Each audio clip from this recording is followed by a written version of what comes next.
Je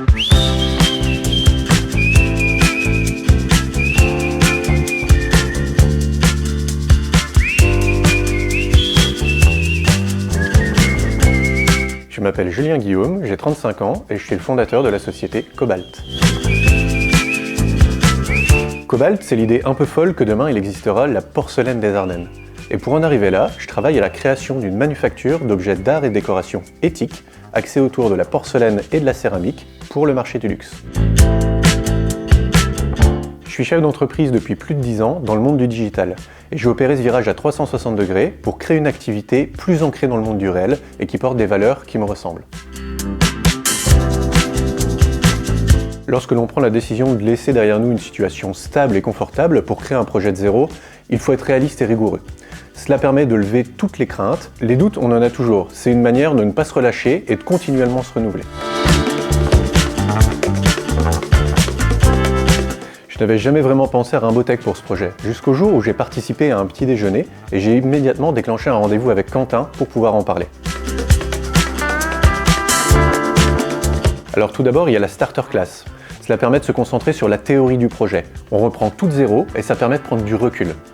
Ensuite, il y a le comité d'engagement. C'est une étape de validation du projet par des professionnels locaux.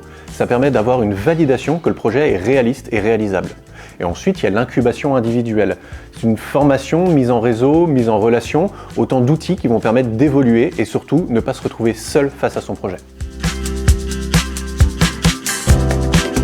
L'accompagnement permet d'avoir un suivi régulier de l'avancement du projet et surtout de se poser régulièrement les bonnes questions.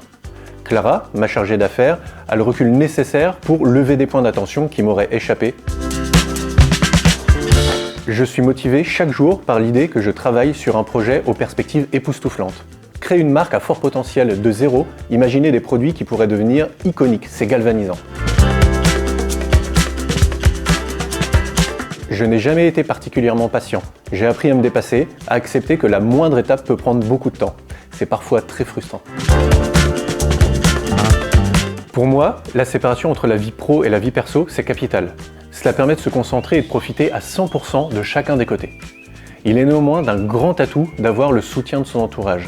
Cela aide à passer les moments difficiles, mais aussi à partager les joies et les réussites. J'ai la chance d'avoir le soutien indéfectible de mon épouse, et c'est sans doute ma botte secrète pour rester toujours optimiste. Je pense qu'avant de se lancer, il faut définir un projet solide, étudier le marché et les perspectives. Les perspectives de réussite bien sûr, mais également les perspectives d'échec.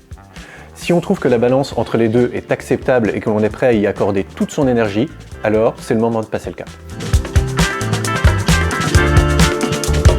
Je dirais au moi du passé qu'il faut être patient, continuer d'avancer avec passion malgré les difficultés qui vont être percutantes, mais tout ira bien. Durant la starter class, on partage beaucoup de temps avec certains de nos camarades. Nous continuons à nous voir et à nous soutenir dans les bons comme les mauvais moments. Et c'est souvent salvateur d'être compris par des personnes qui ont vu le projet évoluer depuis sa genèse.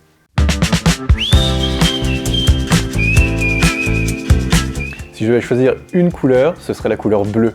Pourquoi ? On peut y trouver beaucoup de raisons et je suis pas sûr d'en avoir une précise. Un des moments très importants pour ma startup, c'est le moment où j'ai décidé de faire évoluer le projet pour lui donner une plus grande envergure. Je passe d'un projet où je devais fabriquer et commercialiser des bougies parfumées pour le monde du luxe à une manufacture d'objets de décoration. Ça change absolument tout, les perspectives sont démentielles. Un des autres moments très importants, c'est la finalisation du premier round de financement. Quel soulagement, je vais enfin pouvoir avancer sereinement.